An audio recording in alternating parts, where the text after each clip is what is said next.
UN's environmental report in 2018 states that out of 7 billion tons of plastic waste that have been generated globally, only less than 10% has been recycled.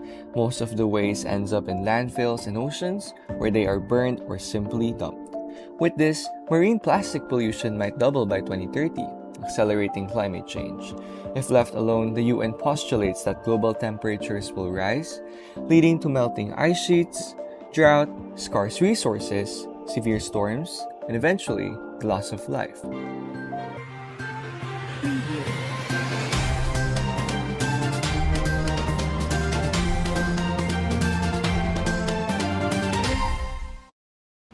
Good day, Pilipinas! It is Monday, November 28, 2022. I am Jana Versosa, your news anchor for today, broadcasting live from Thicker Than Water. One of the widespread problems our Earth is suffering from is water pollution. When water is polluted, it contaminates our clean water and jeopardizes our health. This occurs when chemicals, waste, and other harmful substances are improperly disposed of in lakes, rivers, oceans, and other bodies of water. Did you know that more people are actually killed by contaminated water than by war and other forms of violence? Furthermore, our drinkable water sources are limited and it's only less than 1% of the Earth's fresh water is accessible to us. It is expected that in the next several decades, when water is high in demand and nothing is done, clean water will be scarce.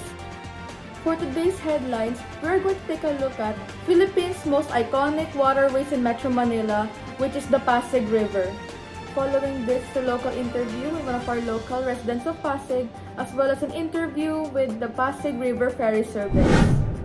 The Pasig River is important in Metro Manila since it provides its residents with food, livelihood, and transportation. This river also connects two major bodies of water, Laguna de Bay and Manila Bay. However, it is now considered to be the most polluted water in Metro Manila due to the large number of waste that is dumped into the river. Not only the people who reside here will be severely affected, but all forms of life, particularly our marine life. One of our major sources of food will be contaminated and fishermen will lose their source of income, thus harming many people in the process and causing further ecological damage. But what action has been taken? And what are the latest updates about the current Pasig River now? Well, we are about to find out. Huh? Wala kayo sa Pojibay Choco Trio ko? Pojibay Choco! Pojibay Salted Caramel at ang Pojibay Dark Choco! Pojibay! Ubay sa choco, ubay sa sarap! Poji ko yan! Now we're going to take a look at the footage of an interview of the MMDA and a former resident in Pasig City to see if there are indeed changes or any actions done concerning this matter. Is your family affected by the water pollution occurring in the Pasig River? If yes, what were your experiences during your stay? However po, if not, who do you think are most affected by these circumstances? When we are living in Pasig pa, the barangay kasi is in Bambang. And yung side niya is Pasig River talaga. So we are affected by the smell of the river, yung mga basura doon. And then kapag bumabaha, so umaapaw yung tubig, affected talaga kami. So talagang malaki yung issue namin doon sa Pasig River nung time na sobrang dumi pa siya. Next question po namin is, how does the Pasig River affect the economic life and job of the individuals?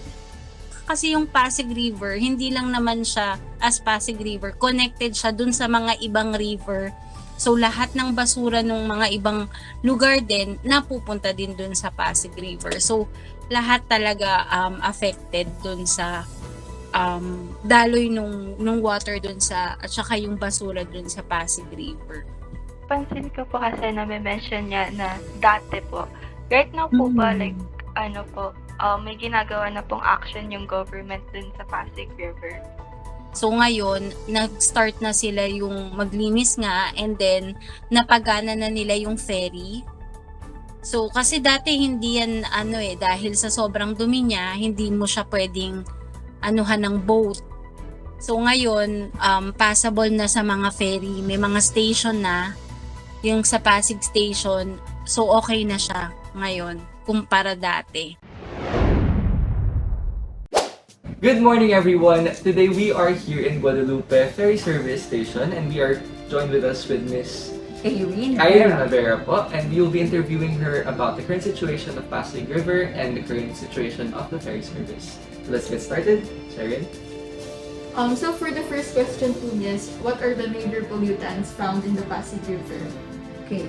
The major pollutants that found in the Pasig River are the floating garbages, different kinds, plastic, and then some of them are the waste materials coming from the household. Pero usually kasi yung mga garbages is lumalabas pag summer season talaga. Pero sa ngayon, wala. Malinis naman. Ang makukuha lang ngayon ng mga na makikita ninyo sa river is yung mga floating na water hyacinth. Since rainy season, mabilis yung prolifications nila. During the summer po, or like every now and then, is there any plastics po na nag-a-appear? Are there any plastics? Wala ngayon. Sa ngayon, wala kasi rainy season. Talagang mostly is water hyacinth lang. Tapos po dun sa mga dinadaanan po ng service, may mga nakikita po ba kayo, like for example, mga settlers po dun na nagtatapon ng plastics from time to time, tapos ano po ginagawa nyo? Ever? Actually, hindi siya from time to time na makikita mo talaga.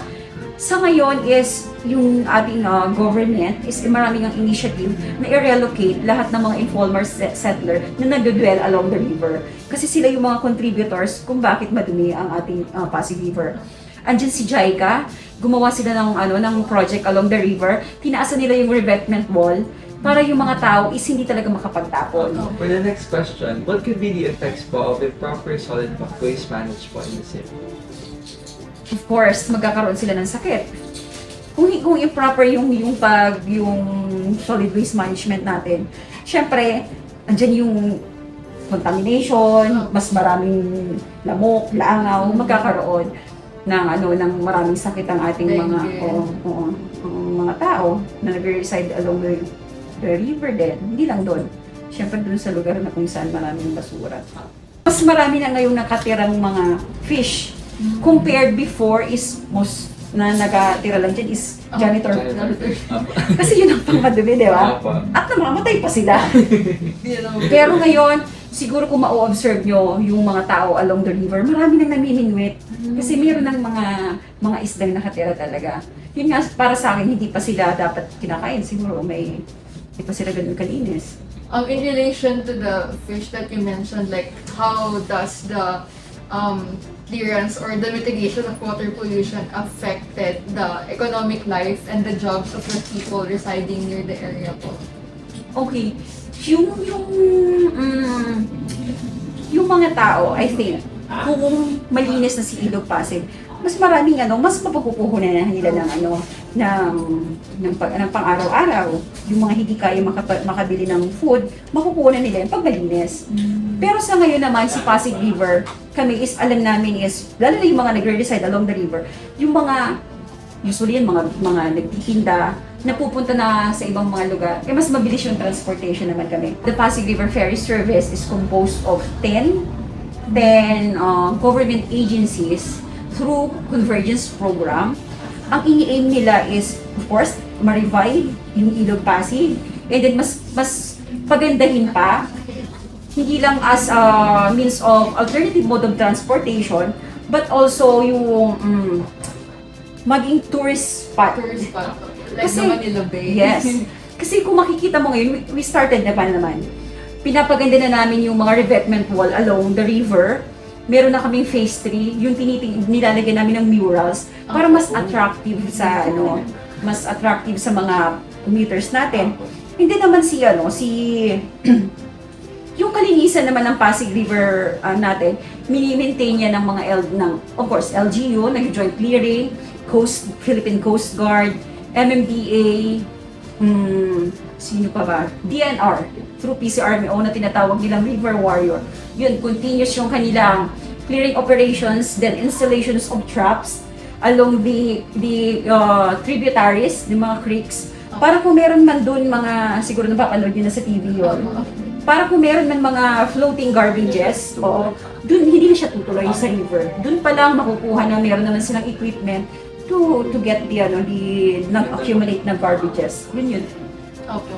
Kasi di ba dati Pasig River, napag-swimmingan ng mga tao, tapos minsan yung iba doon pa sila kumukuha ng inumin kapag walang-wala na talaga silang budget. So, is there any possibilities na maibalik po yung past na ganun ka-clean, or like, do you have any vision, like MMDA and LGU's vision to bring back that kind of quality of the water ng Pasig River?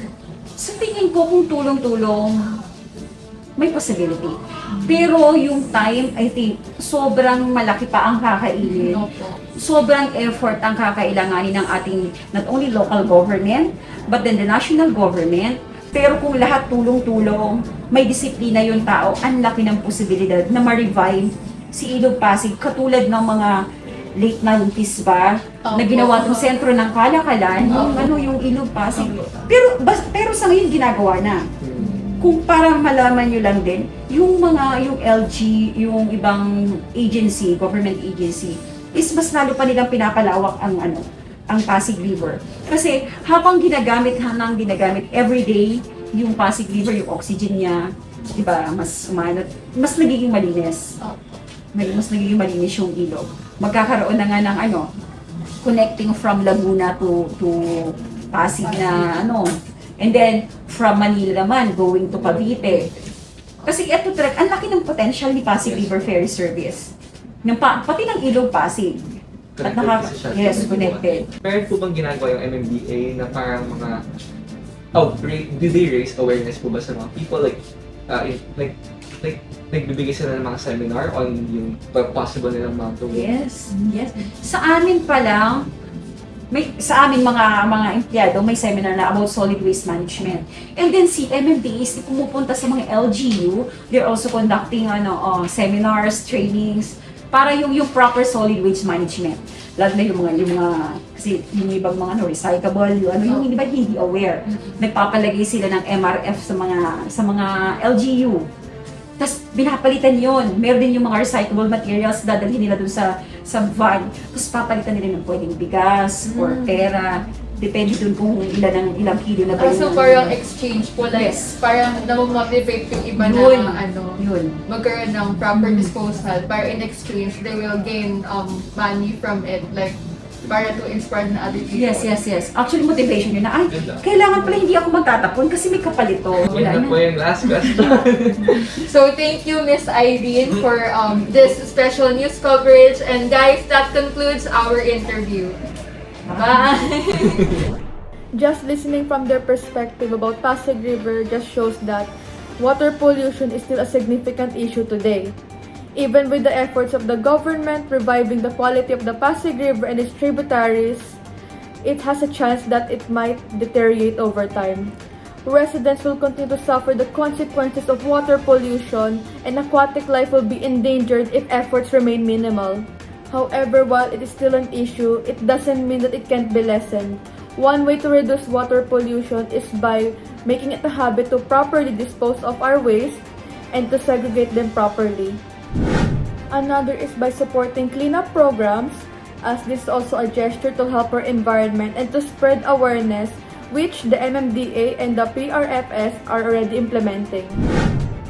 If you wish to find out more details about water pollution, please support Thicker Than Water by following our Facebook page and sharing our content to raise awareness and save our waters. Once again, this is Jana Versosa bringing you the latest news here at Thicker Than Water, and mabuhay sa lahat.